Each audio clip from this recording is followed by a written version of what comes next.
Now, a year. When I found out they were going to make a four, I couldn't wait for it. So I went to see it. I walked out in 10 minutes, 10 to 15 minutes, my friend and I, because it was so violent. And I said, Jimmie, you know too much to be sitting here allowing this negative energy to occupy your space. And I said, I would not participate anymore in allowing that kind of human conduct into my sphere of awareness. So when I'm looking for a movie or something, look, I'll watch Columbo, you know what I'm saying? But I don't want John Wick. And I'm sorry, John, but I'm not into, we all have to decide who we perceive ourselves to be. Mm-hmm. It's a conscious effort, and I don't see it happening the way it should be happening right now. And I think that music has done a great service and a great disservice to our young people, particularly.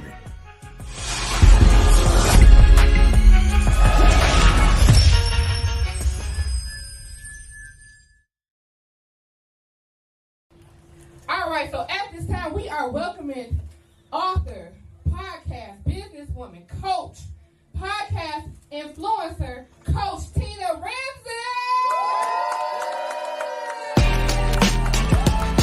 What up, family?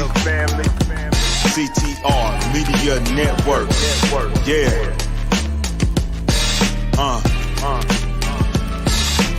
Best in the biz. Yeah. Join the team.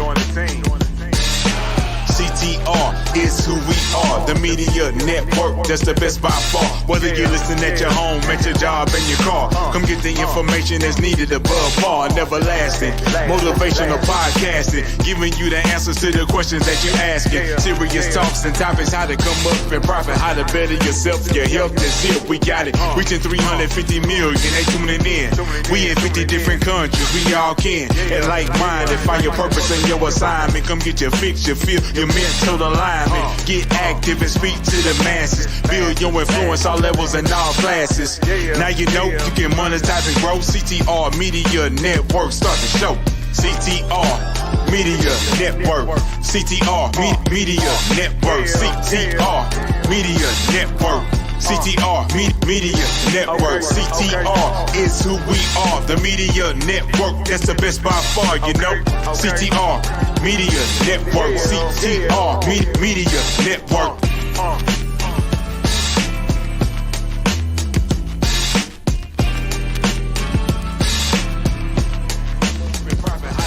Yourself, your health is here, we got it. Reaching 350 million, they tuning in. We in 50 different countries, we all can. And like-minded, find your purpose and your assignment. Come get your fix, your feel, your mental alignment. Get active and speak to the masses. Build your influence all levels and all classes. Now you know you can monetize and grow. CTR Media Network, start the show.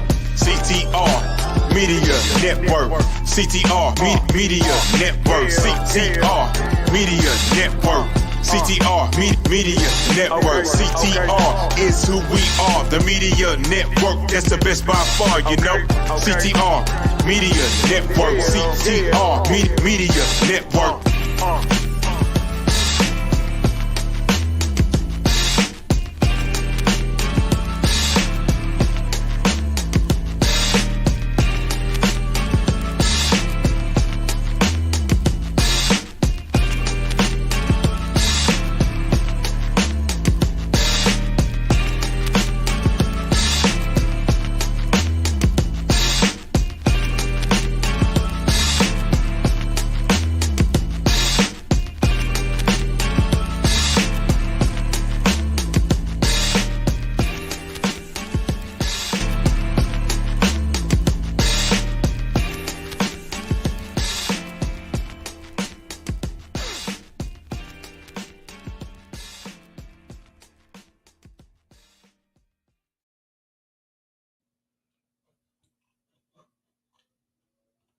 Hello, everybody. I am Dr. T&J Ramsey, the host of the Tina Ramsey Show and podcast, and I'm so excited to have today's featured guest. When you think of the words visionary, resilient, influential, passionate. These are the words that describe today's guest, Jimmie Cameron. He has a brilliance with his musical ability and theatrical abilities. He has been able to transition and transcend over the music industry and been able to permeate a permanent place in history. Many of the people that we listen to today is because of Jimmie Cameron. So without further ado, let's bring on the man of the hour, the amazing, the phenomenal, the extraordinary Jimmie Cameron. Hello, welcome to the show. Hello, Tina. Thank you. You are welcome. You are welcome.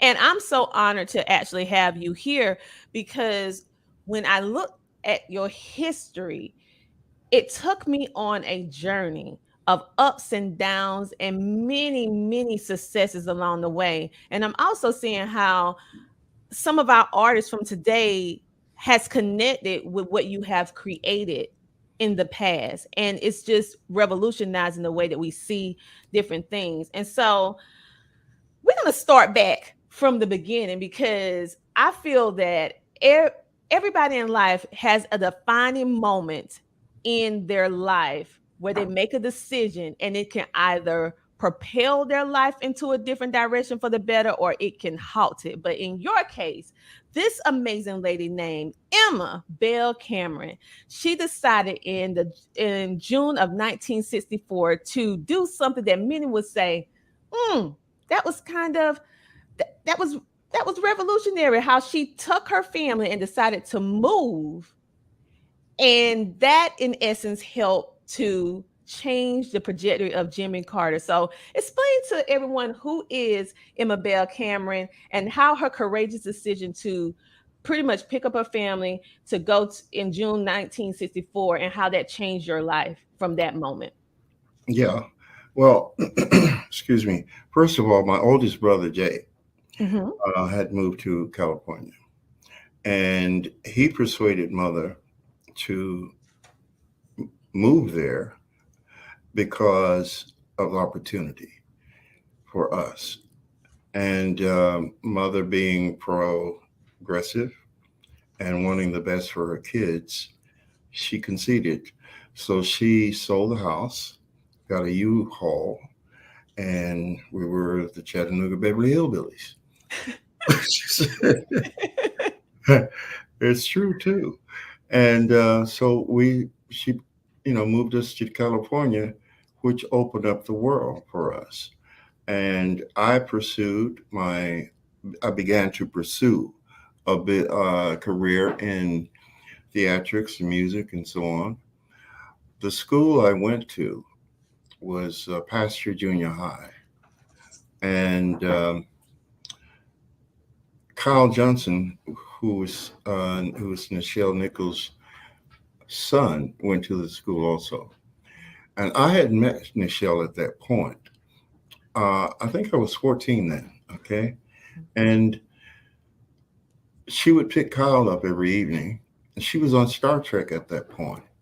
So I'm in Boys Glee, and my English teacher, Mrs. Bynes, I'm doing a solo. Mrs. Bynes comes in, she hears me sing, and afterward, she said, Jimmy, I didn't know you could sing like that. Well, I'm modest. And, yeah, Yes, she said, I have someone I want you to meet. The person she wanted me to meet just happened to be a guy named Buddy Resnick. And we set up a meeting. I played for him, and he liked it. He wanted to get me a record deal. And I told him I wanted to sing with my sister. Set up another meeting. He heard the both of us. And that was the professional beginning of Jimmie and Bella. But Nichelle Nichols, well, let me put it this way. Buddy Resnick managed Nichelle, which I didn't know. That's how I met her. You see, the universe is amazing in how it works, okay? Now, Nichelle was at that time dating Frank Severa. And many of you may not know the name, but you've seen the face in many major movies from the past. Frank was one of the leading character actors in Hollywood. He wasn't black. I think he was Puerto Rican, but he went as black, you know. Mhm. Well, Frank had a theater group called the American Theater of Being in Hollywood on La Cienega Boulevard. And Nichelle sent me to Frank because she said I needed to study, get some theatrical training.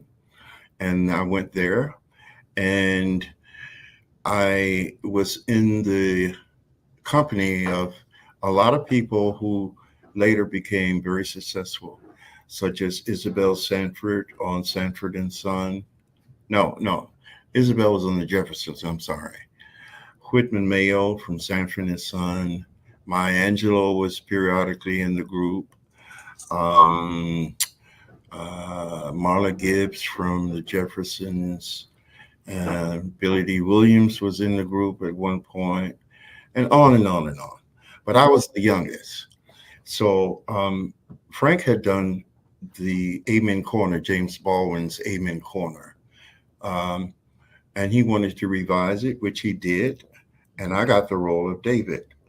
Uh, they say that David was actually him. I don't know if you know the play, but it's about a female minister Mhm. and the troubles she has with her son and the church. It was a beautiful play, a lot of fun. Bea Richards also, she played my mother in the play. You know Bea, of course. Yes. Yeah. Okay. So anyway, it was a very successful run. I wasn't very good. I was too withdrawn. Frank spent his whole Christmas before we opened, the whole day, just the two of us in the theater, working with me. Um, anyway, that's the beginning. Um, I began my music career and my theatrical career. Uh, that's why I call Nichelle my most important mentor, because without that introduction, I met a lot of people through her, and from that introduction, and friendships that lasted throughout our lives. Um, there was another incident. I hope I'm not getting too far ahead. Well, the thing is, it's so riveting, your story, and the fact that even before Maya Angelou became Maya Angelou, before Isabel Sanford became Isabel Sanford, Marla Gibbs became the iconic role of playing on the Jeffersons. And so the fact that you all was connected, you were pretty much the baby of the group, the youngest one, and watching how all of you guys was so connected in what y'all was doing then and how you guys progressed over time, and how due to one chain of events when your mother decided, because she was ahead of her time being a Right. visionary, and that was unheard of back then. So the fact that she uprooted her whole family and moved, how it changed your life forever, and you was able to be in connection with all these names that we're familiar with, we watch, and the fact that want to give some respect and honor to the amazing Nichelle Nichols, because she really paved the way for us as African American people to be able to have these leading roles in these TV shows. I mean, when you think about Star Trek, you remember her. She Oh was yeah. not you, and then she did so many other things. So the fact that she did all that, and plus she was your mentor, it just speaks volumes about why and how you move and operate. I really love your music and what you do. And Thank yeah, you. you're humble, but we can brag on you, Jimmie. We can brag on Well, you. I want to share something else with you that I think is interesting information Mhm, in terms of the role that Nichelle played, mhm, because I also was I had the opportunity to be mentored by Bill Cosby. He came to the show one night, and then he came backstage and to congratulate the cast. And I was very tactful, and even at that young age, just being around someone who could possibly speak a good word for you didn't mean you did that. mhm. But with him, I did. I asked him to help me. He wrote his number down and he said, call me. Right now, these are Michelle and Bill at that point were the two black actors who broke the stereotypical. Help me. The Okay. maid. Yeah, We yeah, always yeah. played the Right, maid, right, right, right, right. Yeah. They both had uh, just regular roles. She Mm-hmm. was the communications director on the ship. Bill was what was he, a A spy? doctor. He was a A doc? doctor. No, Mm-hmm. no, not on that show. We're talking about Uh, I Spy. oh no, no, no, no, no. He was a spy then, but I'm Yeah, thinking of the Cosby Show because we never saw um middle class, upper class black right, family. right, right, right, Mhm, right, right. So I called him. He gave me the number and said, "Call me," and I called him, mhm, and he invited me to Paramount to meet with him. I spent the whole day with him. He treated me like his son. And later he said, "Okay, it's getting late. I don't want your mother to worry about you." He said, "Get me some pictures and call me." mhm. Now, this part I'm not really that proud of, but I don't regret it. I went home, I picked up my guitar, and I actually thought, Tina, that I had to really decide between theatrics and music. Mhm. And that's what was my concern. Do I want to act or do I want to do music? Well, the truth was, uh, the way I conjured it up is if I act, I have to wait for somebody to give me a role to do my thing. Mhm. Music, I can do it anytime. You see, so that was my logic. But later I said, "Fool, you could have done both." You know, so I never called Cosby back. Yeah. Never, but I don't regret it because music was my passion and acting was not. Mhm. And the probably the reason why, I mean, think about it, you was a young guy. This was a whole new world to you. You was seeing and being in company with individuals who you saw on television and you were able to hold conversations. And your mindset then was, I think at 14 years old, we're more linear. We're more like focused on whatever it is that we want to do. And we're not Mhm. thinking about other options, how it's going to do in the future most of the time. Now, this Mhm. generation, they think about all that stuff now. But you knew what you wanted to do. Yeah, I did. You knew your I did. purpose. And And so that's a little different. So listen, you you don't want to right, be put in the box. So I no, get no, it. not at all. And I've never been orthodox. Um, I was about 16, I think, at that time. Oh, Yeah, still a teenager. That's young to be yeah, able to make life-changing uh decisions. yeah. But I was an old soul. Oh, I know that. I know that Okay, phrase. I said People that. describe me as an old soul. I said that for you because I am an old soul. This is not my first time at the rodeo. I've been here thousands of times. I hope not to come back as a human.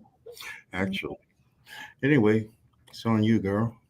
Well, with all of that that you did, because now we're looking at the progression from a 14-year-old young man to 16-year-old, and then you started uh your basically your music career.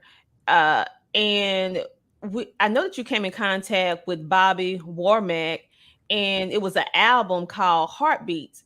And so how did that work with you? And you also have an amazing sister as well, when you guys kind of transition, start moving into the music Well, industry. okay. From that point, we actually before the album with Liberty Records, which Mhm. Bobby Womack did produce, and fortunately, I'm proud to say that the arrangements were done by a great arranger, black arranger that very few people know of. And when I finish my book, I hope it will be successful enough so that the culturally our people will know of these two amazing arrangers, Renee Hall and Gene Page. Mm. Okay, they're responsible, particularly Gene Page, for many hits, and nobody knows them. Gene Page was, I'm not going to stray from too far. If I do, just bring me back because it's like roaring out into the ocean and I can't see land. And I say, help, you know. But anyway, Renee Hall did the arrangements for my first album. Now, I want to also mention my sister Bella, because we had a singles deal with Reprise Records, which was a Warner Brothers, and it was Frank Sinatra's label. To my knowledge, we were the only blacks on that label except for Sammy Davis Jr. Okay. And naturally, they didn't promote us, but that was our first record deal. From there, we got a deal with Liberty Records on the Imperial label. And the Heartbeat album came from that experience, which Bobby Womack produced. Now, one of my greatest dreams was always to ultimately hear strings behind my songs. So when I walked in that studio and saw that orchestra, and I mean, I'm emotional right now because that was my dream. And I've had people ask me, well, why aren't you doing this? Why aren't you there? Why aren't you know? Anyway, the point is, the goal in life, I think, is to actually fulfill your dream. This doesn't mean that the dream, the fulfillment has to last forever. It's the fulfillment that counts more than the longevity of it. You feel what I'm trying to say? I know exactly, because many Okay. people they're not able to even scratch the surface of their dream. Thank you. That's my point. That's my point. You know, Yeah. you dream the dream, you put in whatever work or faith is necessary, because faith without works means nothing. And when it happens, it happens. You see, so you always have the success of achieving the goal. But we live in a society where people think that the benefits from the achievement is more important than the achievement itself. Oh, yes. Oh, I never heard it described that way, but that's exactly how it is. Oh yeah, you're judged by that. You know, my greatest success, and I speak for myself and not my sister, by the way. Okay, my greatest success. We did a concert.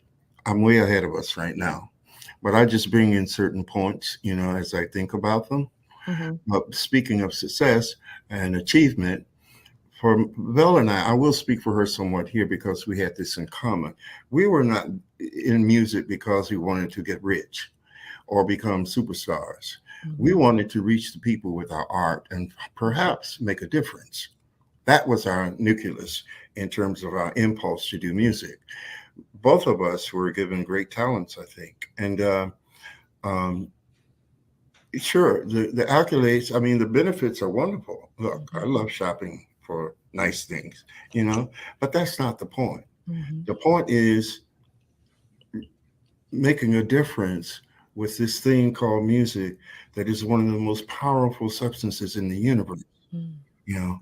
So I was showing you about the two successes. The latest one is one Vela called me, I think it was earlier this year, to tell me, because, you know, there's all kind of stuff on the internet about us. But this one guy, I think he was 21 or 22, he was very, very distraught. And from what I understand, the young man was close to suicide. But he took a walk and he ran across a yard sale. I'm sure you've done that before, right? Haven't we all? And he found some records. And he found our second album called Jimmie and Vela, the one we did with Atlantic Records. And he said he went home and put it on, and he came across a tune called Rain. And he said he played that tune perhaps 40 times consecutively, and it saved his life. That's my success, you see. There's another one. I'll share this with you briefly. In London, we did a concert at the Albert Hall, and afterwards, you're familiar with backstage and so on. If you've not, you've seen it in the movies. It's dim back there, right? We're standing talking to some people, and this young lady is coming towards us, and she was actually, from my perspective, and my good eyesight, as you see, I can see real good. With these bifocals anyway. No, seriously. She was actually, Lori, her frequency was very pleasant. As she approached us, it enhanced. She came but so close, and then she stopped to respect the fact that we were talking to other people. When we finished, she came up to us and she said, You guys touch me in a place, a beautiful place within myself that I have never experienced. Mm, That's my success. You see, mm. that's why I do what I do. And that means more than anything. Yes, yes. And I agree because I feel like in this world that we live in right now, it's so caught up in making material things their God in a sense that you lose the humanity. The the best thing that we can do is have a connection in a pure, authentic way with other human beings. Okay, many people try to act like you don't need anybody. Oh yeah, we're on this earth not to be separate, but be connected in some way. And so when you find individuals that are in tune with the connection, in tune with understanding that we need each other in some way, shape, or form, and then you have individuals like you and your sister who, yes, you have a career, you have success, but you measure your success in the direct impact you have with a group of people or individuals. Because, I mean, how many people can say that through someone listening to your song and not knowing you, that your words, you guys' words, was able to permeate their heart, their soul, to make them see that they mattered? That's the Okay. whole point. That Yes. they mattered. Okay. And it made him say, hey, hey, hey, I'm going to give life a second chance. And then the fact that that lady patiently waited to tell you how you how you touched her soul, how you touched her in a different way. Now that is real success because it touched the soul of mankind in a different type of way. And I Yeah. agree, that's true success. And for me, Tina, it is so relevant because the goal is to touch the soul of your listeners. Mm-hmm. But what she said is that we, through experiencing our music, she Mm-hmm. found a place in her that was so beautiful that she had never experienced Oh before. wow. That's the key to that particular uh, compliment in terms of our work. And that's what I focus on. I keep that with me. I keep that young man with me and I keep her with me because those are my successes. There have been others. Mm-hmm. Uh, I'm sure there are some that we don't even know about. But the point is, that's why I do what I do. And that's why we, Bella and I, started doing what we do. Now, I want to go back to your original, because see, I'll take you out there, girl. Can you see Lane? No, you were asking about Bobby Womack and that album. Mm-hmm. And I just wanted to point out that, Bella hadn't started writing at that point. Mm-hmm. So all the songs we did on that album were mine for the most part. At least I wrote them. We did do a tune by Bobby. He wrote a song that we did. He wrote for us called "People Make the World," and then we did a tune from the Moody Blues called "God Help Me." Okay, um, what's the tune from the Moody Blues? I can't You recall can hear either. me? No. Sure. She can't help me either. Okay, I'll think of it. But the point I want to make is my sister. Mm-hmm. I mean, she had vocal parts, right? But she had a talent for vocalization in a creative, profound way. Now, mind you, she was 14 then. She never had any vocal lessons or whatever, but she found her way in throughout that whole album of things that was not written down. So if you hear it, you just pay attention to how creatively vocal she was, Mm, vocalization at 14. You know, mm. Wow, wow. I'm really going to, I dived into it a little bit and I'm like, Yeah. wow, this was so ahead of its time. And I heard those vocal inflections that was different from anything that I have heard. The way you guys articulate music and the words within the music, it was like your words was music by themselves, and then the music enhanced it what you say. I have never heard anything quite like that before. So it's truly remarkable what you and your sister have been able to do, and the fact that you played a key role in writing most of this. That's great. And so when I think about, what you want to say? No, I was going to say Vella ultimately found her talent for writing. She's an excellent writer. You know, I didn't mean to cut you off. Oh yeah. We're gonna actually talk a little bit more about Vela because your history is intertwined with Yeah, each it's other. Jimmie and Vella.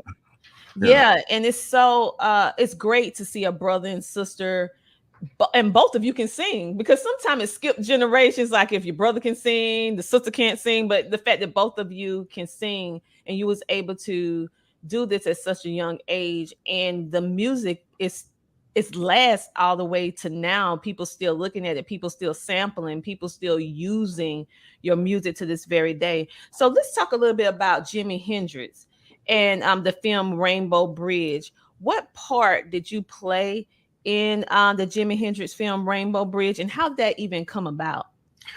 Okay, we got to go back a little bit. Yeah, let's go back.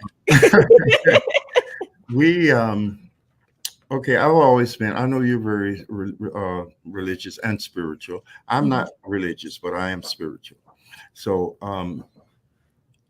I was very. I walked out of church when I was 9 years old Mhm. because Brother Jones was, and you know how the preachers do. But everything that was fun to do, he said was a sin, and there was something within me that just did not agree with that. So I walked out of church, and what I did was started questioning what is truth Mhm. spiritually. So I turned to metaphysics and universal principles and things of that nature. And that's another podcast because there's some things that are very, very, I really believe very deeply that much of what we think we know is not true, Mhm. even about God. So my point is, I went searching for truth. One of the first books that I bought was Norman Vincent Peale's The Power of Positive Thinking, Mhm. which was a major key. You know, thinking properly or thinking with power. You know, most of us are indoctrinated into negative thinking. You know, we don't believe in what we say we want because we cancel it out by not having faith in the possibility that it can actually manifest. Mhm. Okay, so when we did hair, we rehearsed here in LA at there was a theater at that time called the Aquarius Theater on Sunset. Well, are you familiar with the musical Hair? Yes, I am. Okay, so the musical itself, as you know, is very controversial. Yes, it is. And we were living in very controversial times then. Mhm. Though in this country, we had the freedom somewhat to demonstrate, protest. You know, I did all the marches and love-ins and that and that. It was a Mhm. lot of fun too. And it was at the same time the Black Panthers were on their rampage for freedom. And it was just a wonderful time. But to get to your question, how did it happen with the movie itself and what roles did we play? I met and became friends with Chuck Wine and Barry DePendergast. Now, Chuck Wine had written a musical called Rainbow Bridge, Mhm. and Barry DePendergast was actually the producer. Michael Jeffries, who was Jimi Hendrix's manager, was the executive producer. Okay, so I became friends with Chuck and Barry over the years, and uh, they did the production.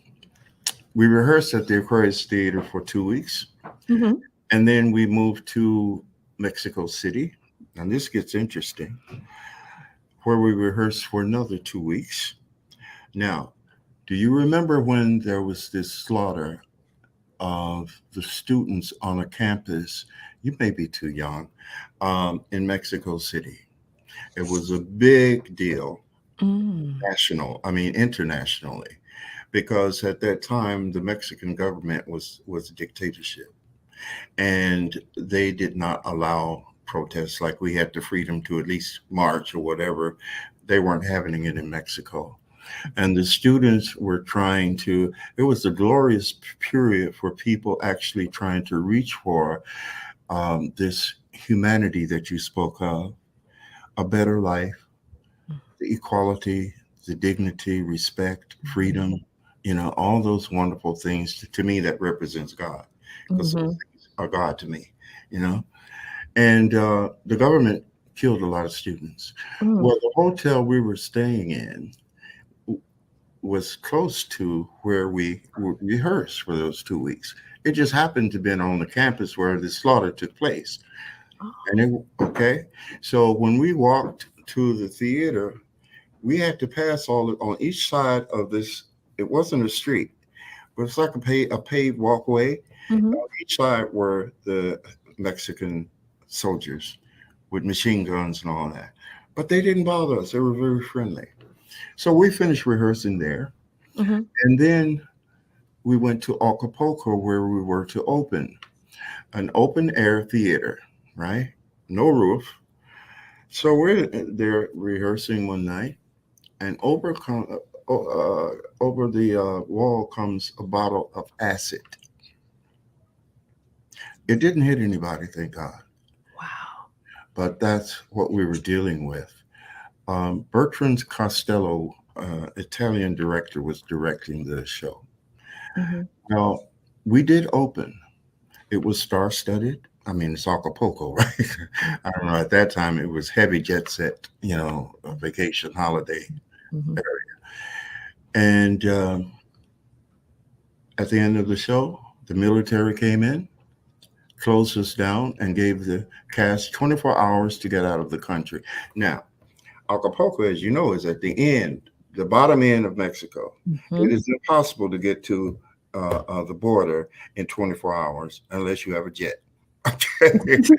Well, my manager just happened to have had some connections because he was there with Bella and I. We got out. The other kids went through hell. Some Mm. were beaten, and some they just went through a lot of things. I don't remember all that I was told, but it was not any fun. So the role that we played in Rainbow Bridge, and how did that? I don't know. I took you to Mexico. You have to forgive me. I told you I would take you out in this boat, and we'd have to look for land. But we're going to go back to Rainbow Bridge. Actually, we did a song called "Old Men," our Mhm. second album, and we didn't have any role in the movie itself, other than we were in the Hollywood Hills on Chuck's roof, um, singing the song. Mm. And Chuck sent that tape to Michael Jefferson. Michael Jefferson wanted to sign us and move us to New York, but that's another podcast. Wow, wow. So that was indeed that's history. That was the journey and all the things. I mean, it was really great that you was able to get out because that was a really uprising. It When was I a very hear dangerous it was situation. dangerous, It was no, dangerous. it was not playtime. Yeah. Wow, wow, wow, wow. But And go ahead. the tune that I couldn't remember, my wonderful niece looked it up for me. My cousin, "Nights in White Satin." We Yes. did that on the first album. Wow. Okay. So thank you. Thank you. So when you think about how you guys was able to cross different audiences, you went from the East Coast to Europe. You went pretty much all over the world with your album, and you said you was with Atlantic Records. So you had opportunities to work alongside different people. Have you like, for example, Well, go ahead. what how would you able to did like with people with Patti LaBelle because she was with Atlantic Records. We had some other people like Dave Mason, Bill Winters, all of those. So how was it to be in company with, and what are some other records that you did with Atlantic Records that we can actually listen to today? Well, let me say this first. When Bella and I started our professional career, Mm-hmm. black music was, you see, the music business then and now is still racist somewhat. Okay, it was very racist then. If you did if you were a black artist and you did a record, it had to become a success in the black media Mhm. before it was played on pop radio. Okay, they called it crossing over, which was just another way of keeping black artists from competing with white artists. Okay, so we were never played on commercial radio in this country, only on FM, FM stations where they had the right to play what they wanted to play, the Mhm. program of the DJs and so on. But you see, the music business had changed in that respect. In the old days, like you look at the James Brown movie, Get Up, and he shows how they called it payola in those times, right? Mhm. Okay. Now, payola was nothing more or anything different than buying time on a TV station for Tide. Okay. But the government didn't have a hand in it. So it was illegal. Anytime the government can't get their part, it's illegal. Okay. But yeah, uh, let me put it like this: we didn't get played because nobody got paid. Mm. Bottom line. And that's a Mhm. whole nother story there. My friend Ricky Von Cleve, I forgot what you asked me. I'm going on now. You can Mm-mm. call me if you want to. But Keep on going. my friend Ricky Von Cleve, who was a very successful interior decorator here in town for a Mhm. lot of sports figures and artists of all types. His best friend was Jerry Bledsoe, who was the top R&B DJ on the East Coast, based out of Manhattan, and they call themselves brother. Anyway, in LA, Jerry was visiting Ricky. So Mhm. he and I are sitting at the bar, and Ricky's in the kitchen fixing up some soul food. So I turned to Jerry and I said, Jerry, can I ask you a question? He said, sure, Jimmy, what do you want to ask me? I said, how do I get our music played? Mm. And he lowered his head, and I will never forget the look as he turned to me. He said, Jimmy, you don't want to know. Mm.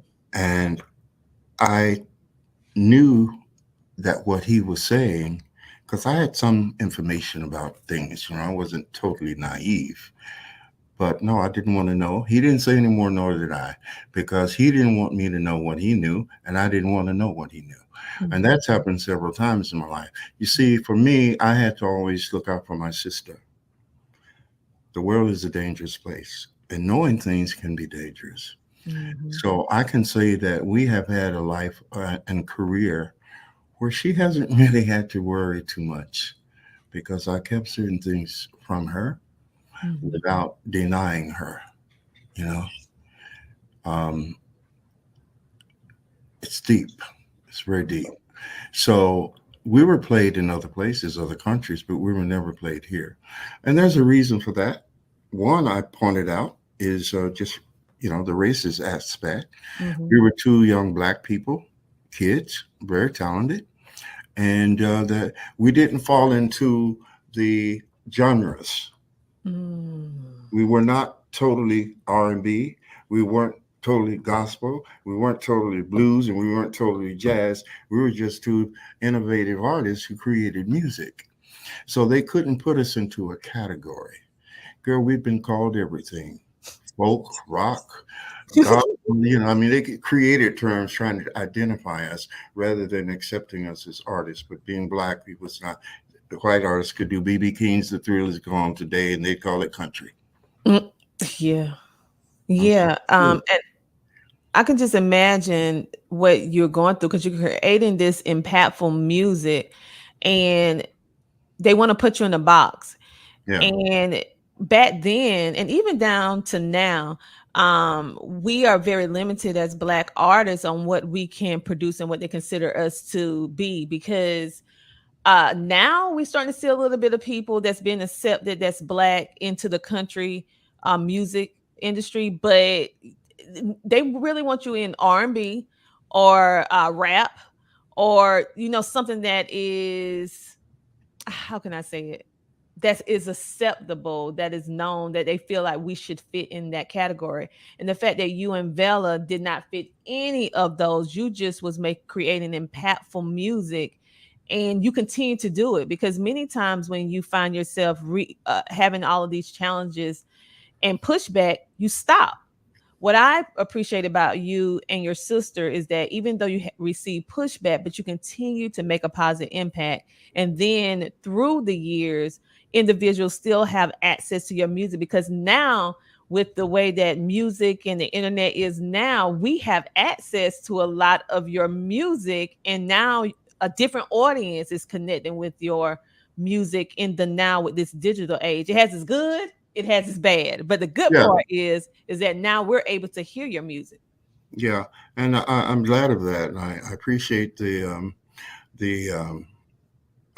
attention, you know, Mhm. and the availability because of the technology of today. Mhm. I would like to speak about what, and I know you relate to this. You see, in my day, our music uh, fed the soul. Mm. It was enhancing to human evolution, evolvement in wonderful ways. What bothers me today is I don't see that. Uh, I see a lot of materialistic impulses being entertained Mhm. excessively, and I see and hear a lot of non-nourishing uh, projection Mhm. that has tainted the consciousness of our youth. Mm. I agree. I I'm agree. trying to be as tactful as possible. I know you are, because it's basically different frequencies, and they're tapping into the negative side, because we spoke a little bit about negativity. And Yes, it's certain songs, certain sounds, certain music tones, certain inflections in the voice that can ignite negative things in us. and open up portals. And it is okay. It's the power of music. It's a Yes, double-edged sword. It can it be is. positive and it can be negative. And ones whom understand the power of music is choosing, for the most part, m- to use it for the bad. To A lot of this music drives people to negative action because they heard it in a song, and they might not even realize they're under the influence. It's like They being don't. under the Many, influence many, of alcohol. many don't. They don't know. And They don't have so a premise to calculate what it is. because we have no, well, I know about the knowledge of it because I did research, because it was this lady that committed a murder, and they were trying to figure out, she had no prior history of murder. And they was like, well, why did you just attack this innocent person?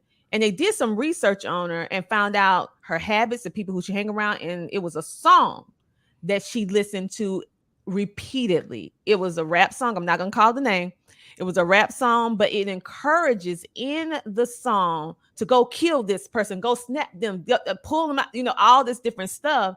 And I just feel like subconsciously she st- she made that a reality from constantly taking that information in. And that's when people start saying, well, not people, ones who do research like me, start Mhm. saying, like, something is with this music. That's why I'm very conscious of what I listen to, what I read, because I understand that it can either motivate you for the better or for the worse. Let me let me Go let ahead. me tell you, Tina. I went to see because I liked John Wick before, and I'm not proud to say that I was into that violence. I'm not a violent person. Hmm. I don't know if that will always be true. Okay, I think you feel what I'm saying, but I have We ain't gonna go in there, but I know. okay, but I have lived my life with the focus, like you said. You have to be aware of what you allow into your sphere of awareness. Hmm. Now, when you're dealing with formulative young minds and young souls who are formulating, they don't have the reference unless they are truly in touch with their oldness as a soul. You feel me? Hmm. They don't have the reference to calculate. So those who are out there preaching or not preaching, projecting Hmm. these negative frequencies for money, are Hmm. doing our people, and not only our people, but humanity, a great disservice. Now, I went to see John Wick 4. I waited a year. When I found out they were going to make a 4, I couldn't wait for it. So I went to see it. I walked out in 10 minutes, 10 to 15 minutes, my friend and I, because it was so violent. And I said, you know too much to be sitting here allowing this negative energy to occupy your space. And I said, I would not participate anymore in allowing that kind of human conduct into my sphere of awareness. So when I'm looking for a movie or something, look, I'll watch Columbo, you know what I'm saying? But I don't want John Wick. And I'm sorry, John, but I'm not into. We all have to decide who we perceive ourselves to be. Mm-hmm. It's a conscious effort, and I don't see it happening the way it should be happening right now. And I think that music has done a great service and a great disservice to our young people, particularly. I agree with you on that because, like you said, they're still developing. They're very impressionable, and they want to be accepted. They're going through a lot of different things: body changes, mind changes, trying to figure out who they are. And then you have all these images, and they have so much access to information now with these cell phones and the internet and stuff like that. And it's really hard for a young person with no experience to rationalize what is real, what is fake, what is good, what is bad, when it's so much going on that they don't understand. Okay. And Right. so I agree that when you think about the legends that did music that was very impactful, that could motivate people to action in a positive way, they passed away. Are we going to say passed away? But someone Yeah. actually took their lives when you think about how they decided to use their music, like we spoke of before, to permeate the soul, to tap into who you are, make you Yes. think, make Yes. you open your mind. Music, really, in my opinion, is designed to open the mind Well, to different, but people using it for a whole different situation now. right. Well, like you were saying a moment ago, you didn't say it in these words, but I will. The universe is non-discerning. If you go walk around talking about, yeah, well, I'm poor, I ain't gonna never have no money. The universe is a sponge, okay, and it's a machine. He Mhm. said, oh, he don't want no money, and that's what it will manifest for you. No Yeah. money, okay. Mhm. So the same thing is like in terms of what we perceive ourselves to be. I am very, as I said, I'm trying to be very tactful here Mhm. because I am very upset with some of the so-called heroes of today. Yeah. Yeah. Because when you think about it, they're idolizing and celebrating the wrong things now. And I see that too. And so it's such an honor to bring individuals on like you, that is actually sharing and making I'm all about making a positive impact. So anything that you see that I'm doing is geared towards helping individuals tap into their full potential, helping them to see that they're worthy, helping them to see that they matter at the end of the day. And so most of what people doing now is the contrary. And it's for me, this is just my personal opinion, everyone. So I have a right to have my personal opinion for ones who's gonna see this episode. Of course you I do. just I just feel like for the most part, people are disconnected. They so caught up into the fakeness of what's going on that they want to just be accepted by any cause. And they're afraid to push the narrative to be different. Okay. And so the beauty about humanity is that all of us are not the same. All of us have different gifts. So I'm just like, okay, I don't go along with what everyone says. I respect everyone's opinion. You can have your opinion, but that don't mean I have to agree with it. But I just feel that when we start having these open, candid conversations, it's opened up the mindset of individuals who never thought of it in this way to have an escape, to be able to think a different perspective that's not readily presented to them with what we see that's presented in media. And so when I think about everything that you've done and different people who you have worked with, like Barry White, for example, you was able to do some things with Barry White. And if you We were want to signed to. We were the talk, only artist signed to his label, Unlimited Gold Records. exactly. Um, Share that. do Yeah. you want me to go into that story? Yeah. Yeah. again, my friend Ricky Von Cleave, the interior decorator I told you about, he was Barry White's decorator. Mm-hmm. So he said, Jimmie, Barry's starting a label. He said, why don't you let me take him a tape? So Bella and I got together and put something together, and Barry called us the same day, wanting to meet us the next day. And we met with him, and we negotiated a deal on the spot. Um, we did an album. Mm-hmm. Okay, first of all, Barry White is an icon. I Mm-hmm. have the utmost respect for his talent and what he achieved. What happened between us is not so pretty. Okay. And uh, I thought that after all the years of not being played by major radio in this country, that being with a black icon as a CEO of a black record company, hear what I say now, Mm-hmm. that things would change. Mm-hmm. And they didn't. Mm. I realized in my naivety that business is business. Okay. And I was very disappointed. I don't care for much for Barry White from my experiences because he did not treat us right. Mm-hmm. And I'm working on a book called The Jimmie and Bella Story, told from a personal perspective by Jimmie Cameron. Barry never mentioned us. After our album came out, we did an album called Sun Painters, which he titled, which I appreciate the title. It is descriptive because most of our songs are very different. They're all, creative works. Mm-hmm.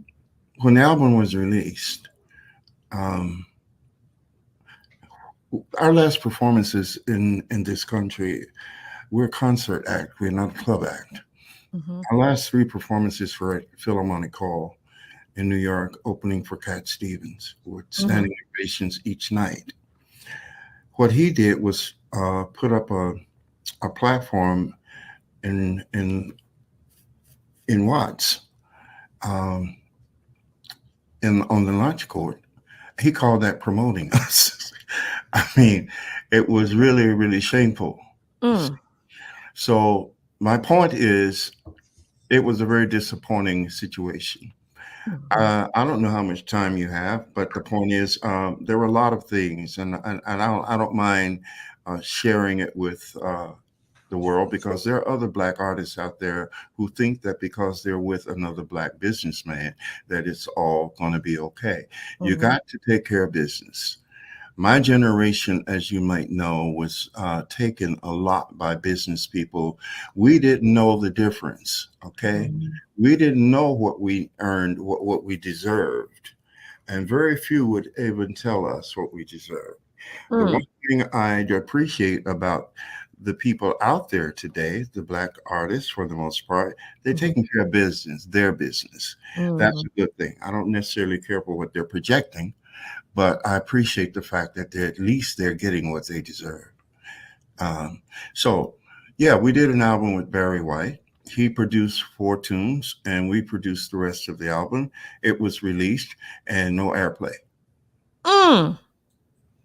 Now, how can you be on Barry White's label and Wow. don't get any airplay? I Well, mean, you tell me. that don't make any sense. Well, it does when you understand a few more points. Um, Um, what we were dealing with was a man who actually signed us because we were exceptional, mhm. but in reality, his ego would not allow him to accept us as exceptional, at least on his level. You see, there's artistic levels and there's commercial levels. He was confused about both. You Mm. understand what I'm saying? So Mhm. we had 2 albums already. My sister and I are very well respected in the artistic community in music, art, and throughout the world. We didn't come to him off the street. We came Mhm. to him already prepared to move forward. But his idea was he would tell us things like, y'all almost there. Almost there. Yeah. What? Well, yeah. I mean, so I asked him once, one day he said that to us. I said, well, Barry, what time today do you think we'll get there? Well, he didn't like that, of course. But another thing, Tina, my sister and I were already appreciated for Mhm. our artistry as writers, lyricists, and musicians, and melodies, and so on. We did not sign with Barry to be a support for Barry White, Mhm. even though God put us together so that we all could help one another. That Mhm. was the original plan. But when egos get in the way and they're out of control, the God's idea doesn't work. Okay. That's true.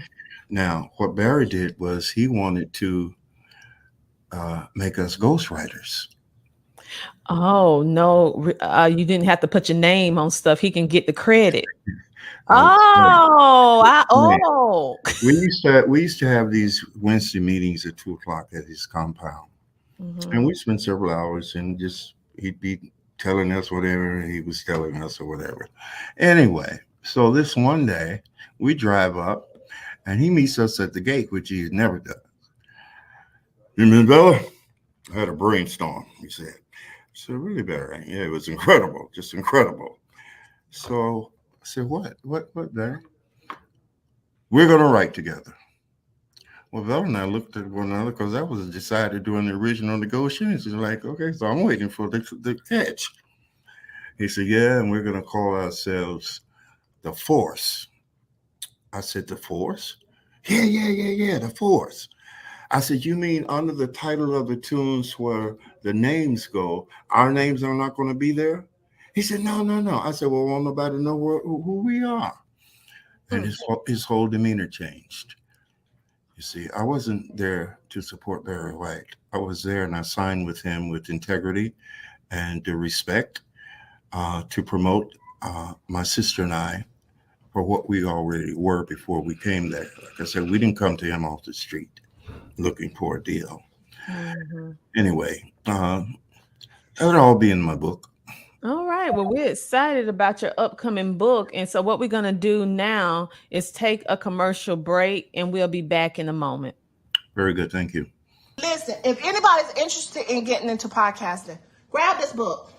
Go on Amazon, grab this book. It goes with me almost everywhere. This book has like a workbook. It has places you can fill it in. It tells you how to monetize your podcast. It tells you how to set it up. It tells you about sponsorships. It even, listen, go on Amazon, get this book.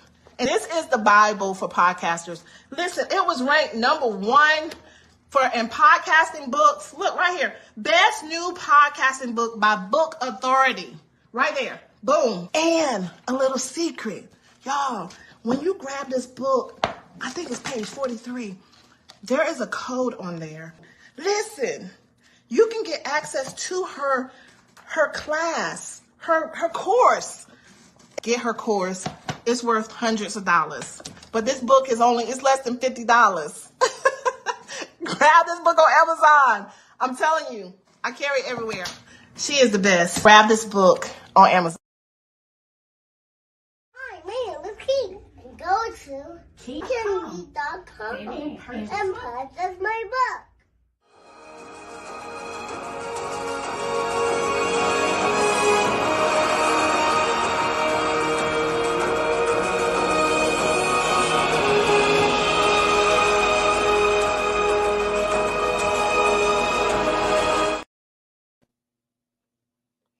All right. And just like that, we are back. And I come along with the friend, the amazing, the iconic Jimmie Cameron, who has been telling us his inspiring story about the why of why he do what he does, why his sister does what they do in order to make a positive impact in the world, and also telling us his riveting story of how it is to be so immersed in the music and theatrics industry, and it's just totally remarkable. So let me bring him back on. Hello, Jimmie. We're back. Hello.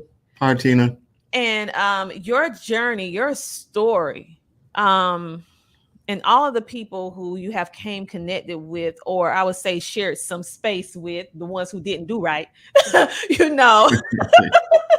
Well, um And this is the stuff that people need to hear, because many times they see the end result, like they see the end result of your songs, but they don't know what it took and how it was to get there. And many people think it's easy, and as we're hearing your story, no, it wasn't easy, but you was convinced, and you're passionate about what you do, and you understand why you're here and why you do what you do, so you kept moving forward. And so with that, you have had some experiences that, just like with anybody, not too favorable, but also you had many, many more remarkable situations that happen where you know that what you initially set out to do is well done, because you're actually impacting humanity and people, even to the extent that your music encourage someone not to commit suicide. And for me, that is the measure of true success. Take away the money, the glitz, the glamour, the cars, the mansions, or whatever it is that people like to define as successful now. True success is attached to the positive impact that you can make with people, in Correct. my opinion. That's what I measure success as. Not the money, not the glitz and glam, but the people that you was able to change or help or encourage. So with that being said, is there anything else you would like to share about your story, in general? Because you have such a vast story, so many multiple layers. Yeah, it is sort of interesting.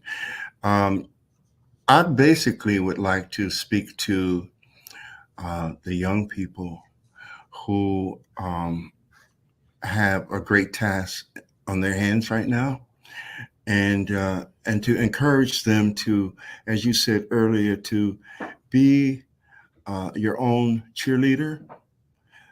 Know that you can achieve whatever you want to achieve within reason, of course, Mhm. and believe in yourself.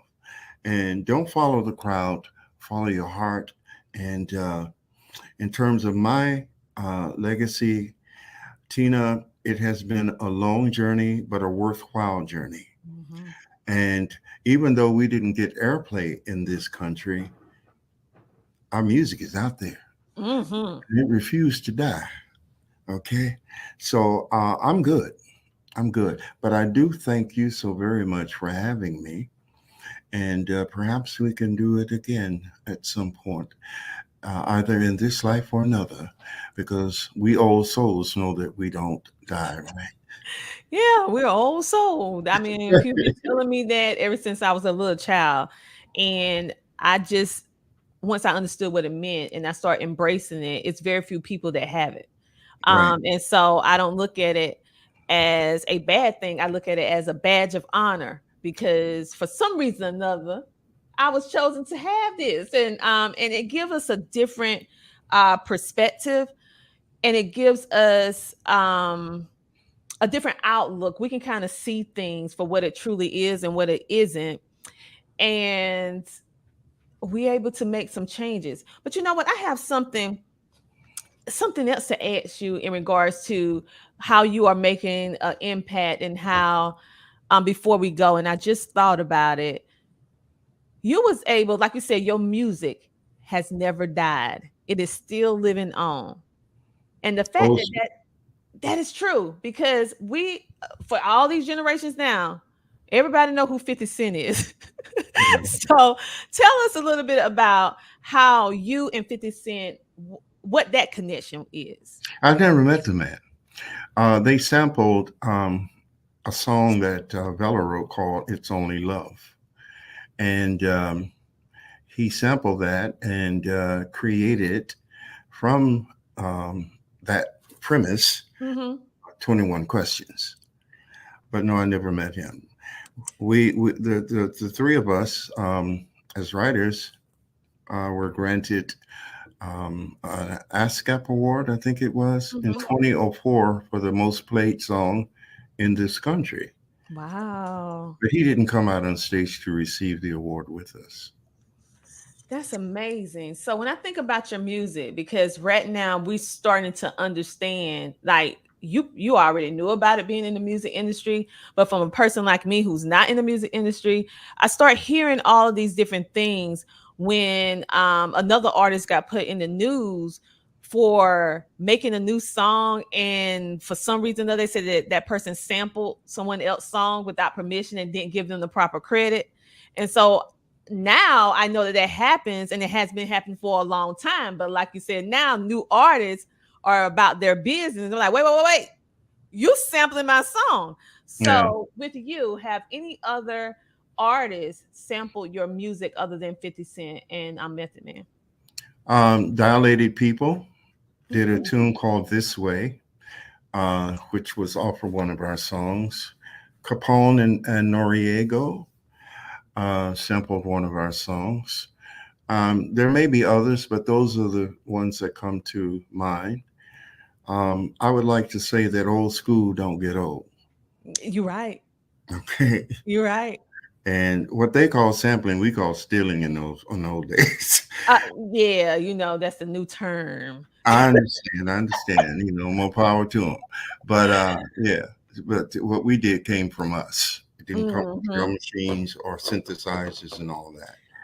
But I'm proud of the ones who have sampled our music, because even 21 Questions, the language and what it talks about is progressive.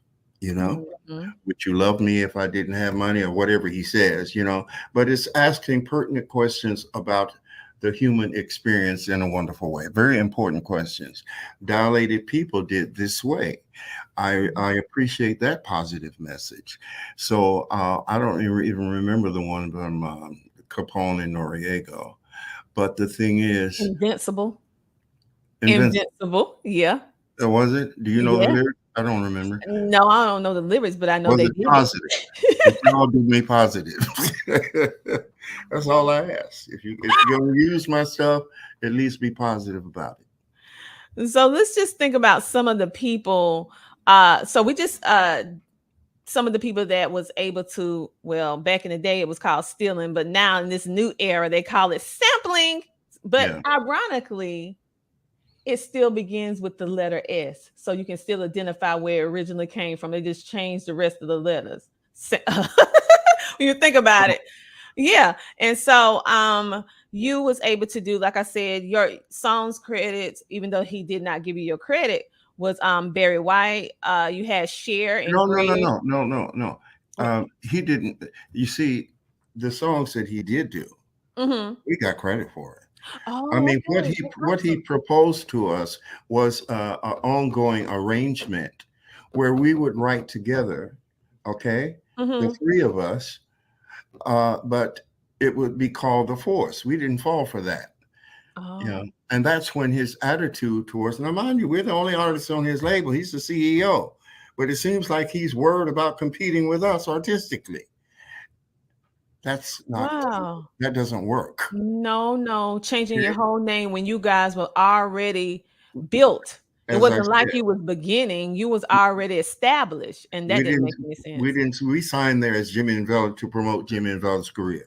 Exactly. We did not sign with Barry White to support Barry White and change anything about us to keep him as the maestro. Okay, I wrote. Well, anyway.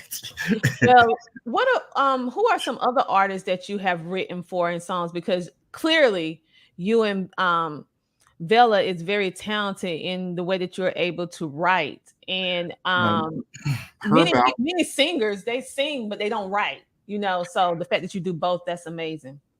Well, there have been some very wonderful artists who have recorded our songs. Herb Alpert.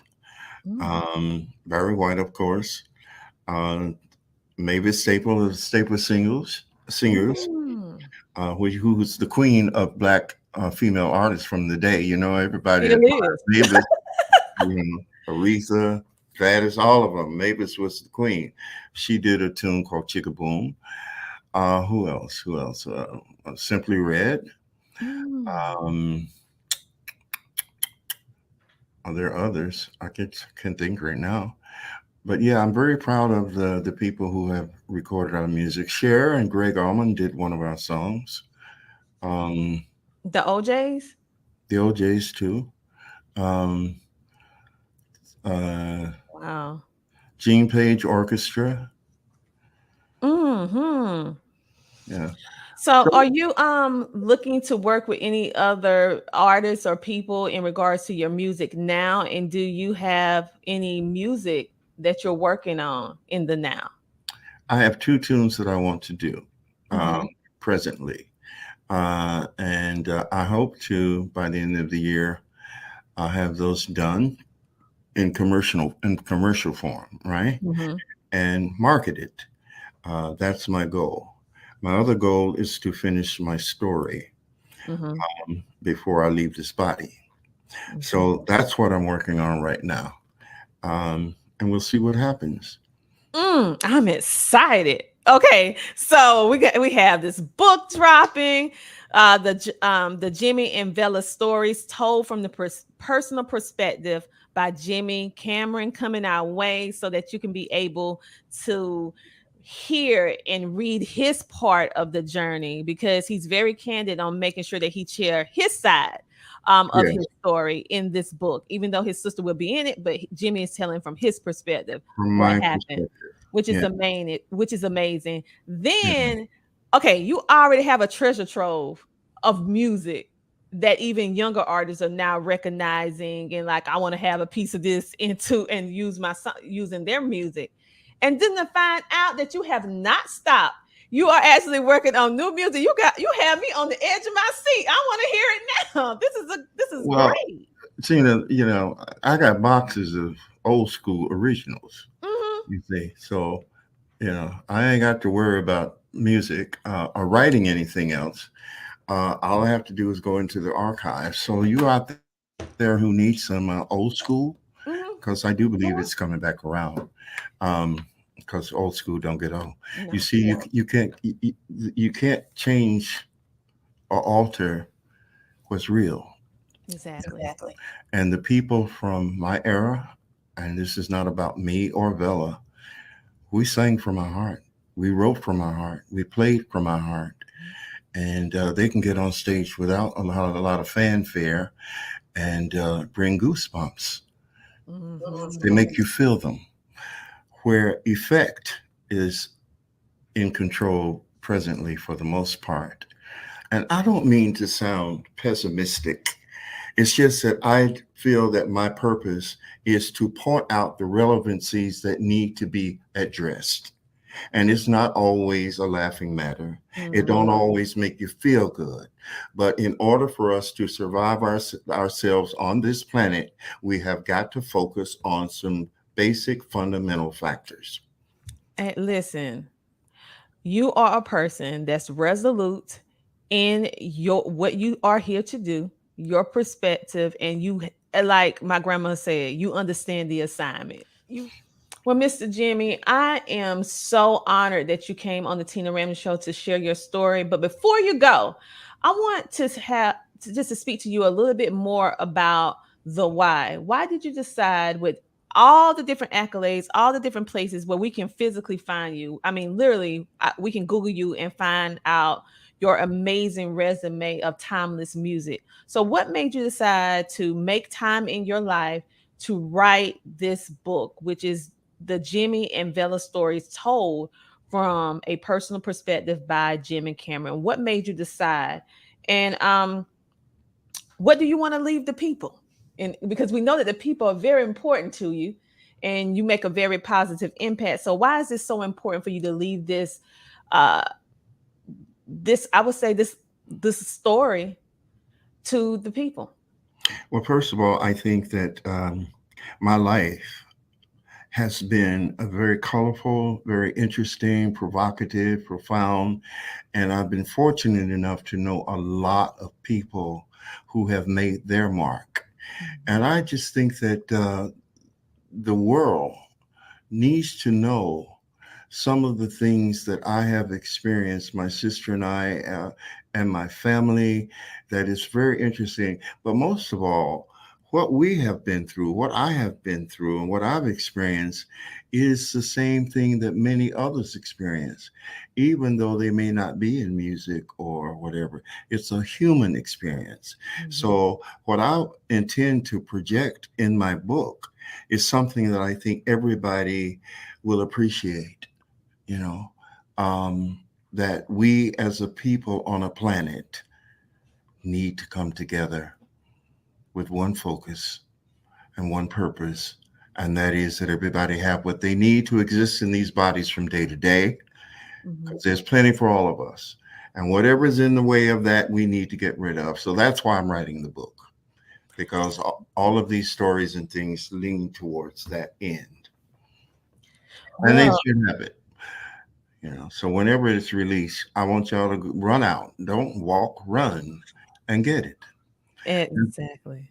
And also, for those of you, young people, old people, in between, if you need some music, now I was told not to say old school, but I got the stuff. And y'all need to come and contact me and see what we can do. Yes, and for those of you who are artists and you're looking to take your music to the next level, keep in mind this is timeless music. And I identify with Jimmie when he say old school is the good school, because I mean, I grew up in the house that played all of the music. And it really changed it because those was meaning driven music, and that will never die. And so for all of you artists that's out there, or up and coming artists that want to work with the amazing Jimmie Cameron, you can contact him through his email, which is CameronJimmie7@gmail.com. For those of you who are listening in on radio and podcast with audio only, yes, I got your back. I'm going to spell it for you. So listen clearly. This is how you spell it. Cameron, CameronJimmie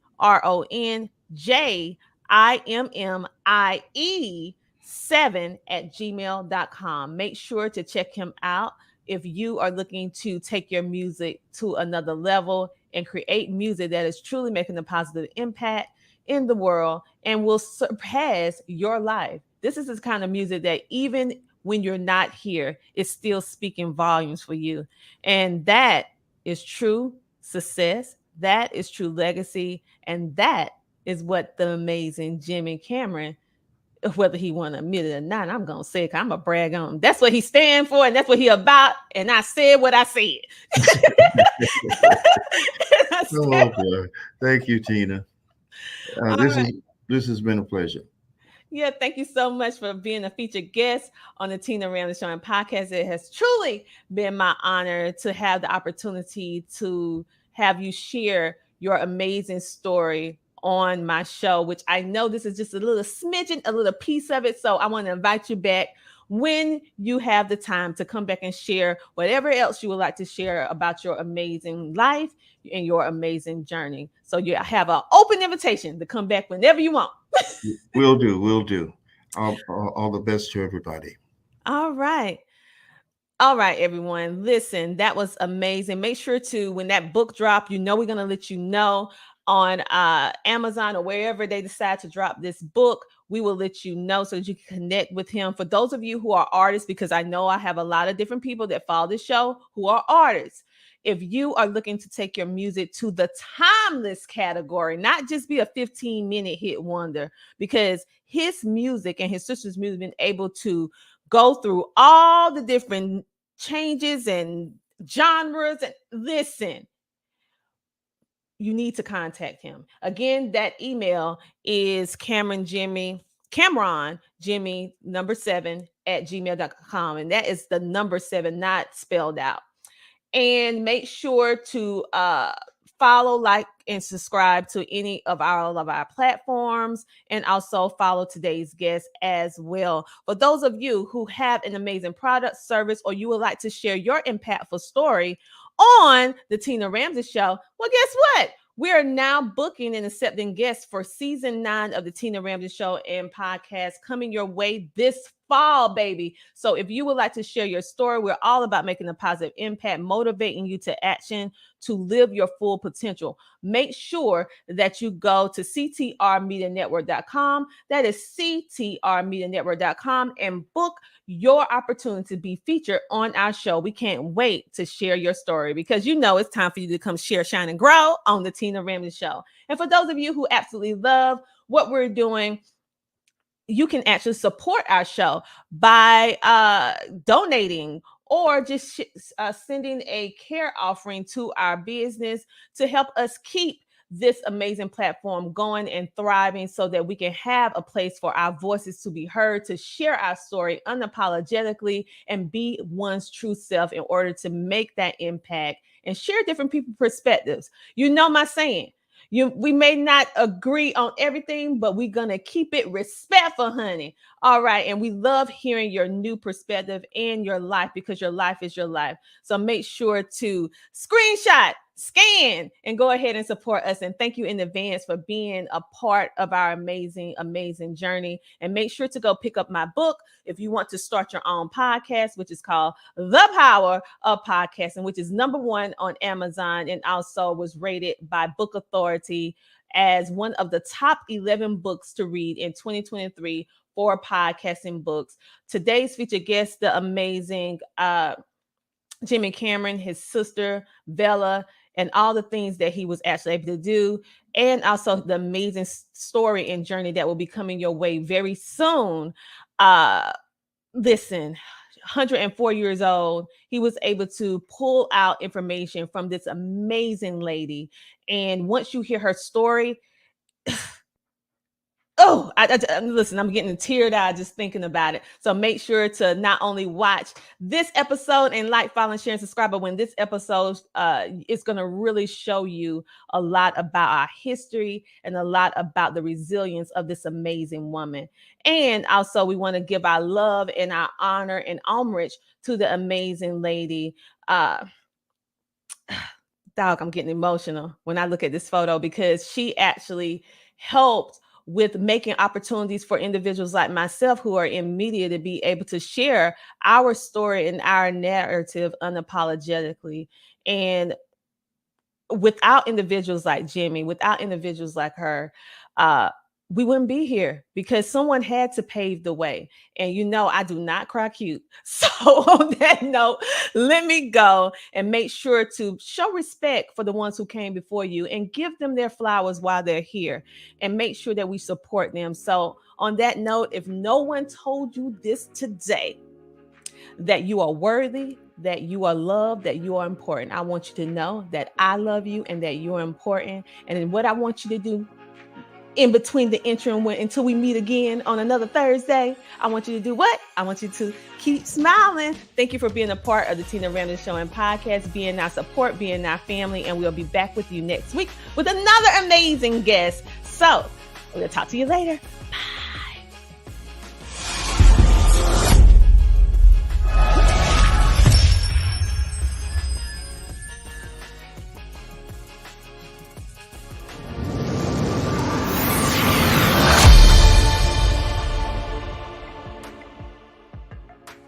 Listen, if anybody's interested in getting into podcasting, grab this book. Go on Amazon, grab this book. It goes with me almost everywhere. This book has like a workbook. It has places you can fill it in. It tells you how to monetize your podcast. It tells you how to set it up. It tells you about sponsorships. It even, listen, go on Amazon and get this book. And this is the Bible for podcasters. Listen, it was ranked #1 in podcasting books. Look right here. Best new podcasting book by Book Authority. Right there. Boom. And a little secret. Y'all, when you grab this book, I think it's page 43. There is a code on there. Listen, you can get access to her class, her course. Get her course. It's worth hundreds of dollars. But this book is it's less than $50. Grab this book on Amazon. I'm telling you, I carry it everywhere. She is the best.